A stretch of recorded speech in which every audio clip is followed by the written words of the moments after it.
नमस्कार, कृति समाचारमा स्वागत छ। म शान्ता दाहाल। समाचार सुरु गरौँ मुख्य खबरबाट। प्रदेश 1 मा अति संवेदनशील मानिएका क्षेत्रमा तत्कालै सुरक्षा व्यवस्था मिलाउन हेलिकप्टर तैनात। प्रदेश 1 मा 321 मतदान स्थल अति संवेदनशील। धनकुटा नगरपालिका 9 कमला बारीकी 30 वर्षीय कविता राईमाथि पतिद्वारा निर्घात कुटपिट। कुटपिटबाट कविताको दाहिने हात भाँचियो।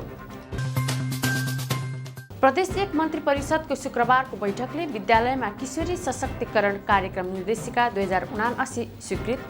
केही बाधा अड्काउ फुकाउने निर्णय। नेपालमा विद्युत सङ्कट गहिरिँदै मोरङका उद्योगी व्यवसायीहरूद्वारा अघोषित लोड सेडिङका विरुद्धमा आन्दोलन गर्ने चेतावनी। धनकुटामा 1000 दरका नक्कली नोट फेला, प्रहरीद्वारा अनुसन्धान सुरु। मोरङको उर्लाबारीमा नग्न अवस्थामा 7 नम्बर वडावासी 40 वर्षीय ज्ञाने दर्जीको शव फेला, अनुसन्धान सुरु।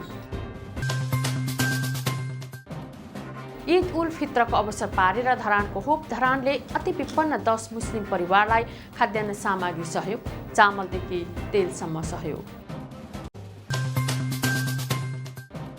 र नेपाल प्रेस युनियन सुनसरीले जिल्लाका 12वटै स्थानीय तहमा प्रचार प्रसारका लागि आफ्ना मातहतका सदस्यलाई जिम्मेवारी।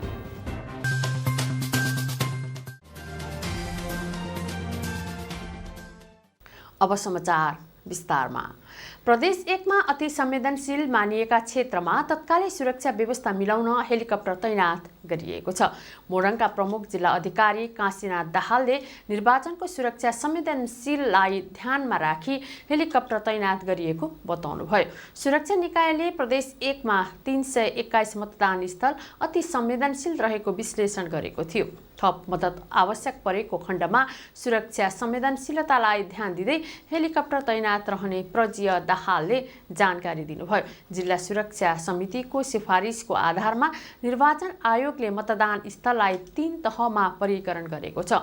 जो वर्गीकरण अनुसार 14 जिल्ला रहेको प्रदेशमा 4051 वटा मतदान केन्द्र र 1877 मतदान स्थलमध्ये 321 मतदान केन्द्र अति संवेदनशील वर्गीकरण गरिएको 1 नम्बर प्रदेश प्रहरी कार्यालय विराटनगरका प्रवक्ता एसपी नवीन राज राईले जानकारी दिनुभयो। उहाँका अनुसार प्रदेशमा 849 वटा संवेदनशील र 707 वटा सामान्य रहेका छन्।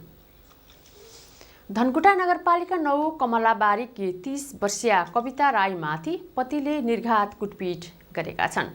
कुटाइबाट कविताको दाहिने हात भाँचिएको छ भने कुटपिटमा संलग्न पति 29 वर्षीय अनिल राई फरार छन्। घटना बिहीबारको भए पनि ढिला गरी मात्र सूचना आएको प्रहरीले जनाएको छ। मादक पदार्थ सेवन गरी घरमा रहेकी पत्नीको हात भाँचिने गरी आक्रमण गरेको स्थानीयले बताएका छन्। सामान्य घरायसी विवाद हुँदा कवितामाथि निर्घात कुटपिट भएको खबर प्राप्त भएको जिल्ला प्रहरी कार्यालय धनकुटाका एसपी लक्ष्मी राज अधिकारीले जानकारी दिनुभयो। फरार पतिको खोजी कार्य तीव्र बनाइएको र चाँडै पक्राउ पर्ने उहाँले बताउनुभयो।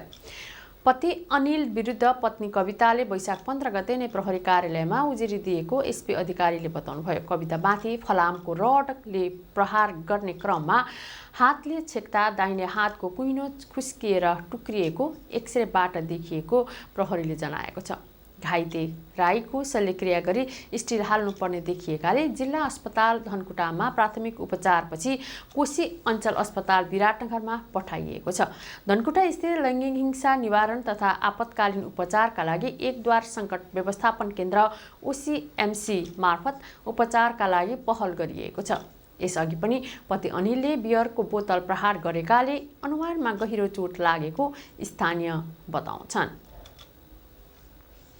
प्रदेश 1 मन्त्री परिषदको शुक्रबारको बैठकले विद्यालयमा किशोरी सशक्तिकरण कार्यक्रम निर्देशिका 2079 स्वीकृत गरिएको छ। मुख्यमन्त्री राजेन्द्र कुमार राईको अध्यक्षतामा बसेको बैठकले निर्देशिका जारी गर्दै सशक्तिकरण कार्यक्रम अघि बढ्ने जनाइएको छ। प्रदेश 1 सरकारका प्रवक्ता एवं यातायात व्यवस्था तथा सञ्चार मन्त्री उपेन्द्र प्रसाद घिमिरेले निर्देशिका जारी भएसँगै कार्यक्रम अगाडि बढ्ने बताउनुभयो।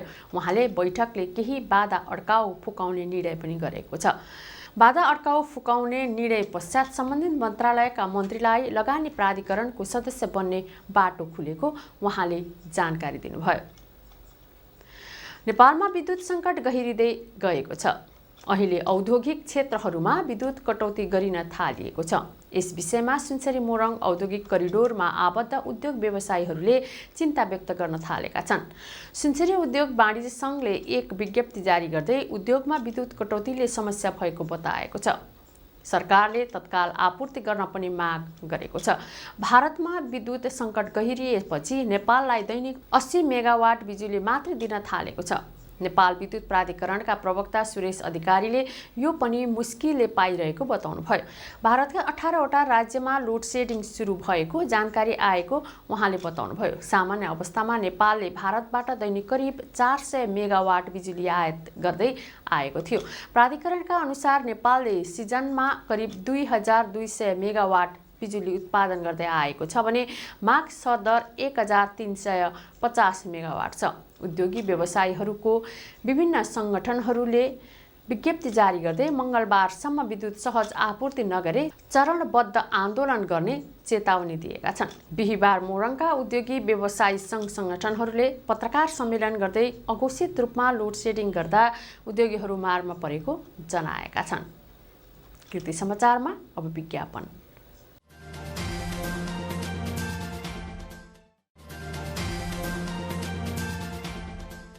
कृति समाचारमा पुनः स्वागत छ। अब बाँकी समाचार। धनकुटामा 1000 दरको नक्कली नोट फेला परेको प्रहरीले जनाएको छ। धनकुटा नगरपालिका 7 स्थित ग्लो एन्ड गो कस्मेटिक पसलमा 1000 दरको एक थान नक्कली नोट हिजो फेला परेको हो। युवक तिमसिनाले सञ्चालनमा ल्याएको कस्मेटिक पसलमा उक्त नोट फेला परेपछि प्रहरीलाई खबर गरेको प्रहरी नायब उपरीक्षक चिरञ्जीवी दाहालले बताउनुभयो। उक्त नक्कली नोट बरामद गरी सो सम्बन्धमा थप अनुसन्धान भइरहेको प्रहरीले जनाएको छ। धनकुटा प्रमुख जिल्ला अधिकारी युवराज कट्टेलले नक्कली नोटको विषयमा अनुसन्धान गरिने बताउनुभयो। यसअघि पनि धनकुटामा 2 पटक नक्कली नोट फेला परेको थियो। मोरङको उर्लाबारीमा नग्न अवस्थामा 7 नम्बर वडावासी 40 वर्षीय ज्ञाने दर्जीको शव फेला परेको छ। उनी 5 दिनदेखि हराइरहेको मोरङ प्रहरीका प्रवक्ता डीएसपी दीपक श्रेष्ठले जानकारी दिनुभयो। निवस्त्र अवस्थामा भेटिएको शव पोस्टमार्टमका लागि धरान स्थित बीपी कोइराला स्वास्थ्य विज्ञान प्रतिष्ठान लगिएको डीएसपी श्रेष्ठको भनाइ छ। शरीरमा कुनै चोटपटक नरहे पनि घटना शङ्कास्पद देखिएकाले अनुसन्धान थालिएको उहाँले बताउनुभयो। प्रारम्भिक अनुसन्धानबाट मृत्युको कारण खुल्न नसकेको र पोस्टमार्टम रिपोर्ट आएपछि घटना यकिन हुने उहाँको भनाइ छ। परिवारका आफन्तले हत्याको आशंका गरेका छन्। ईद उल फित्रको अवसर पारेर धरानको होप धरानले अति विपन्न 10 मुस्लिम परिवारलाई खाद्यान्न सामग्री सहयोग गरेको छ। होप धरानका अध्यक्ष निश्चल मोहन पलिखेका अनुसार 10 परिवारलाई 25 केजी चामल, न्युट्रेला, तेल, मसला, बिस्कुट लगायतका सामग्री प्रदान गरिएको छ।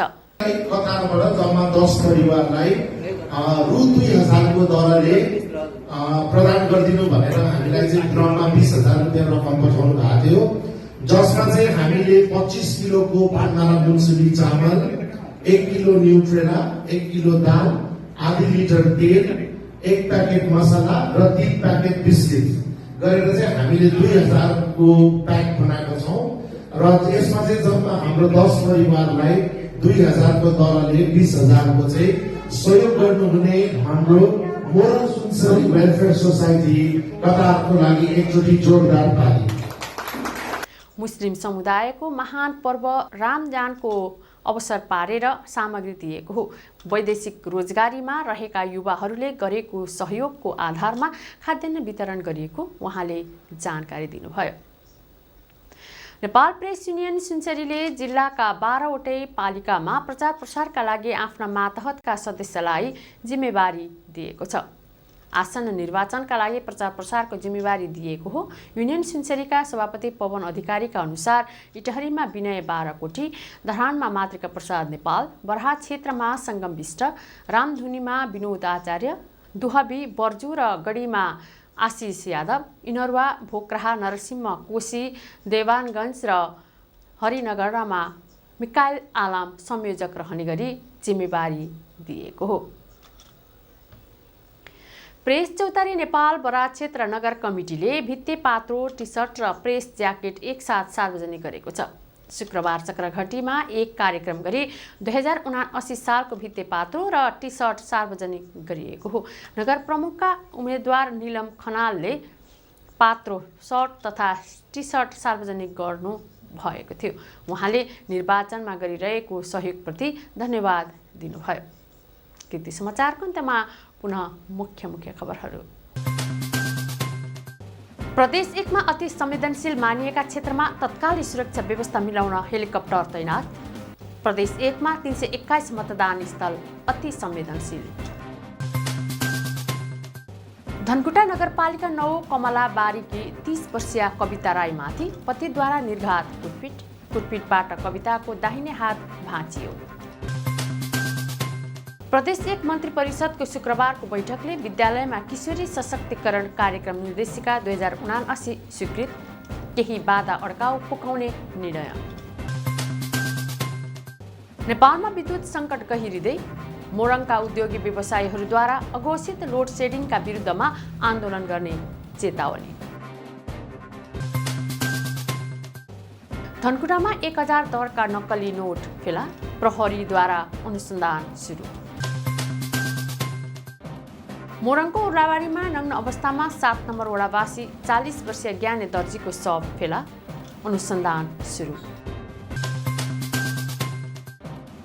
ईद उल फित्रको अवसर पारेर धरानको होप धरानले अति विपन्न 10 मुस्लिम परिवारलाई खाद्यान्न सामग्री सहयोग, चामलदेखि तेलसम्म सहयोग।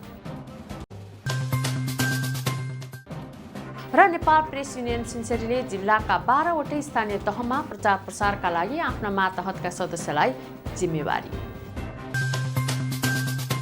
हवस् त कृति समाचार यति नै। कृति टेलिभिजन हेर्दै गर्नुहोला। नमस्कार।